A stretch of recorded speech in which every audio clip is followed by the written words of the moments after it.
Oke, selamat datang kembali teman-teman semuanya. Pada video kali ini saya akan membahas tentang yang pertama ada fakta dan data kapal selam KRI Nanggala 402, dan yang kedua sejarah kapal selam Nanggala. Yang ketiga, sejarah kapal selam pertama kali di dunia. Dan yang keempat, kejadian serupa kapal selam tenggelam. Dan yang terakhir, 10 kapal selam tercanggih di dunia. Oke, langsung saja kita ke pembahasan yang pertama mengenai fakta dan data. Tenggelamnya KRI Nanggala 402 menyisakan duka mendalam bagi seluruh rakyat Indonesia. Panglima TNI Hadi Tjahjanto mewakili TNI turut menyampaikan duka cita usai menyatakan bahwa 53 personil KRI Nanggala 402 telah gugur. Kita dikejutkan dengan informasi hilangnya kapal selam KRI Nanggala 402 saat melaksanakan latihan penembakan torpedo SUT di perairan Selat Bali. Panglima TNI Hadi Tjahjanto dalam konferensi pers yang digelar Minggu 25 April lalu menyatakan bahwa seluruh awak kapal selam telah gugur setelah ditemukan bukti otentik kapal selam KRI Nanggala 402 awalnya dijadwalkan menjalani latihan penembakan rudal dan torpedo di perairan Bali pada Rabu 21 April 2021. Kapal selam ini sebelumnya telah melaksanakan pelayaran dan latihan pada Senin 12 April sehingga layak menjalani latihan berikutnya. Berikut ini adalah fakta-fakta yang terbaru tentang pencarian KRI Nanggala 402 yang tenggelam beberapa waktu lalu. Yang pertama, 53 prajurit gugur. Panglima TNI Hadi Tjahjanto mengucapkan duka cita mendalam atas gugurnya 53 orang prajurit TNI Angkatan Laut yang gugur saat menjalankan tugas di KRI Nanggala 402. Hadi memastikan seluruh kru kapal selam KRI Nanggala 402 gugur. Hal itu ditetapkan berdasarkan sejumlah bukti otentik yang ditemukan. Prajurit terbaik Hiu Kencana telah gugur saat melaksanakan tugas di perairan utara Bali. Atas nama seluruh prajurit dan keluarga besar TNI, selaku Panglima TNI, saya sampaikan rasa duka cita yang sedalam-dalamnya kepada seluruh keluarga prajurit yang gugur. Semoga Tuhan yang Maha Besar memberikan keikhlasan, kesabaran, dan ketabahan. Ujarnya pada konferensi pers Minggu 25 April 2021.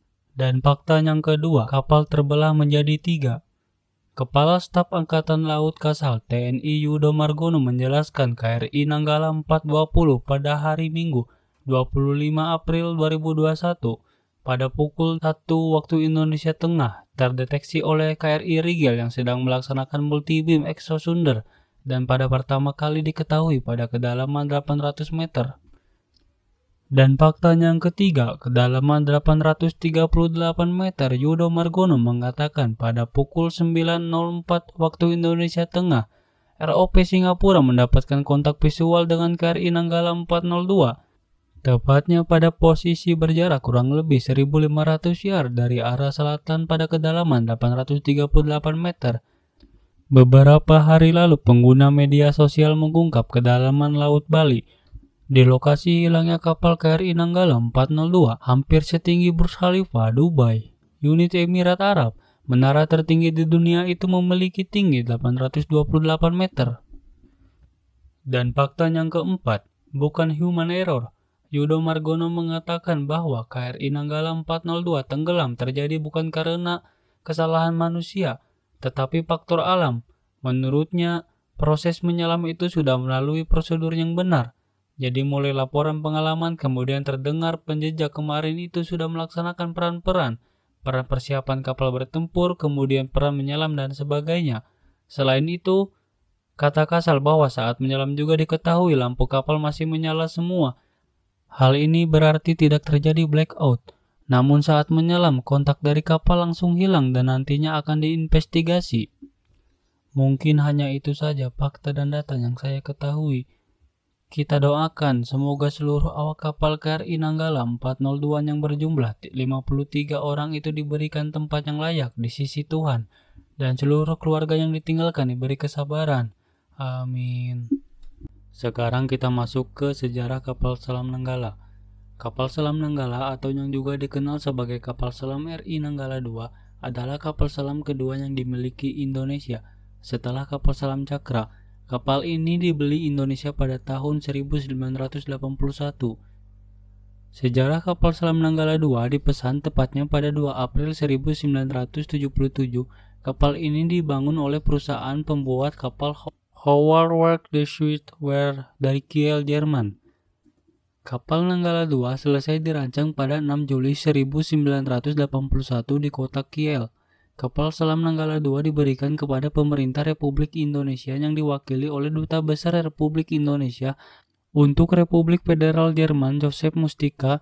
Penyerahan kapal selam ini dilakukan setelah kapal yang berbobot 1.200 ton ini melakukan masa percobaan pelayaran dan penyelamatan di perairan Jerman Barat selama beberapa waktu.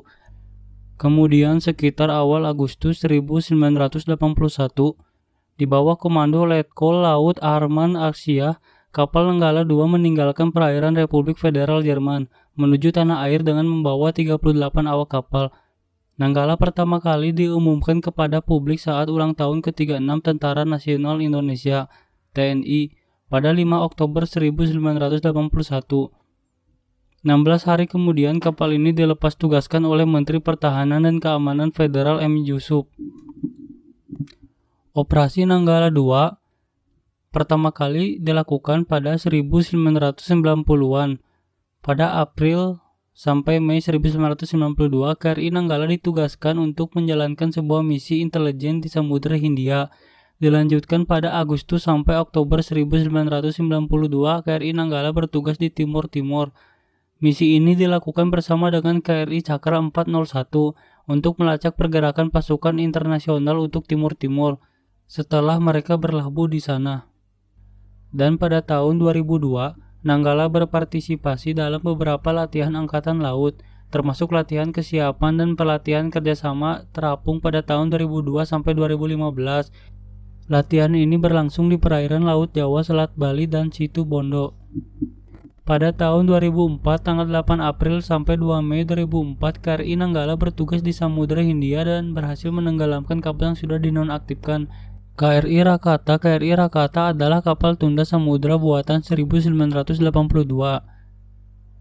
Pada tahun 2005, 8 April, terjadi sebuah konflik di Blok Mesela, sehingga KRI Tedong Naga 819 dari Indonesia terpaksa harus menyeret kapal diraja Rencong milik AL Malaysia di Kalimantan Timur. KRI Nanggala pun ditugaskan untuk menuju kawasan tersebut dan berjaga-jaga apabila terjadi keadaan yang mendesak. 2012, 7 tahun berselang, Agustus 2012, Nanggala II melakukan latihan passing dengan USS Oklahoma City yang didampingin oleh kapal perang Diponegoro. Dan untuk pembahasan selanjutnya adalah sejarah kapal selam pertama di dunia. Pada awalnya, seorang penemu asal Jerman bernama Cornelis Drebbel untuk pertama kalinya membangun kapal yang bisa tenggelam di bawah air. Ia membangun kapal tersebut berupa perahu dayung yang memiliki kedalaman hingga 4,5 meter yang dilapisi oleh kulit. Selanjutnya adalah David Bassenel, seorang penemu Amerika yang membangun kapal selam yang digunakan selama Perang Kemerdekaan AS.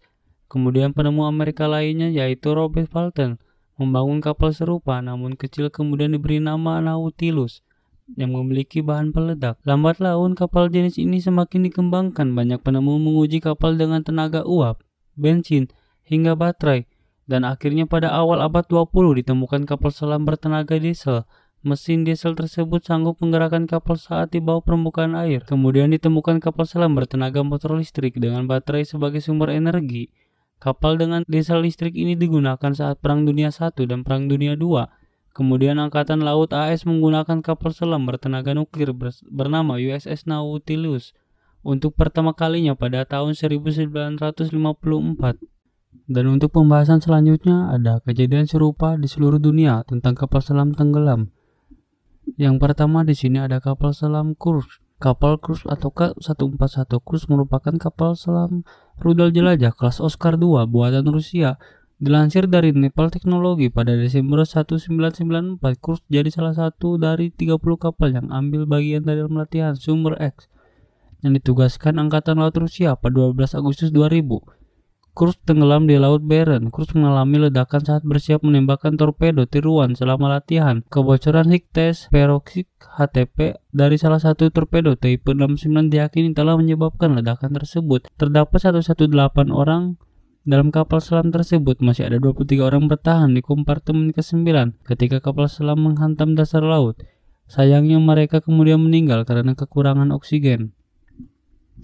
Dan yang kedua ada USS Theser. Pada 10 April 1963, kapal selam bertenaga nuklir USS Theser atau SN593 hilang dan dinyatakan tenggelam. Melansir lauffahrblog.com, 129 anggota awak kapal dan warga sipil di Theser tewas bersamanya. Ini jadi catatan korban meninggal terbanyak akibat kapal selam tenggelam dalam sejarah. Beberapa menit sebelum tenggelam, Theser sempat mengirimkan sinyal adanya gangguan kecil di kapal Sherlock. Kapal selam itu berada di kedalaman 1.300 kaki pada saat kecelakaan terjadi. Masalah di bagian pipa yang mengakibatkan hilangnya daya diidentifikasi sebagai penyebab utama kecelakaan. Dan poin terakhir yaitu 10 kapal selam tercanggih. Ada banyak hal yang menjadikan kapal selam dianggap paling hebat, bisa karena ukurannya atau karena teknologinya. Misi utama dari kapal selam serang adalah untuk menghancurkan kapal selam musuh ataupun kapal di permukaan. Dia harus memiliki sonar yang baik untuk mendeteksi kapal selam musuh. Selain itu, tingkat kesenyapan juga dibutuhkan untuk mampu mendekati musuh dan meninggalkan lokasi tanpa terdeteksi. Dan berikut ini adalah 10 kapal selam penyerang paling mematikan dan tercanggih di dunia. Yang pertama, kelas Seaworth, Amerika Serikat atau AS. Kapal selam ini beroperasi pada tahun 1997 dan mampu mencapai kedalaman menyelam 487 meter. Senjata pada kapal perang ini yaitu MK-48 torpedo, rudal anti kapal sub Harpoon, dan rudal jelajah Tomahawk. Bisa dibilang kapal selam serang terbaik di dunia. Seluap AS adalah senjata yang sangat mahal tetapi sangat canggih. Mereka dirancang dan dibangun untuk mengembalikan keunggulan teknologi AS setelah pertengahan 1980-an. Korban utama kapal selam berbahaya ini adalah kapal selam kelas Typhoon dan Aquila. Awalnya ada 12 kapal selam direncanakan akan dibangun, tapi saat ini hanya 3 kapal selam yang aktif. Sebagian besar kapal selam rata-rata melakukan perjalanan dengan kecepatan kurang lebih dari 5 knot. Untuk menghindari deteksi, tetapi Seaworth dapat melaju dengan kecepatan 20 knot dan tetap bisa menghindari deteksi. Dan yang kedua, ada kelas Virginia AS.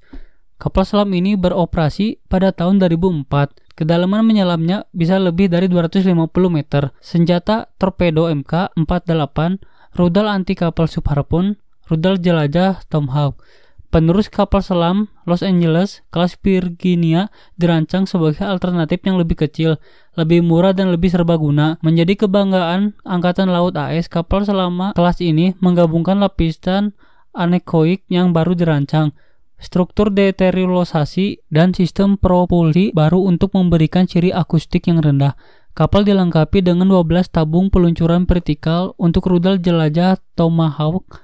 Mereka juga dilengkapi dengan 4 tabung torpedo 533 mm.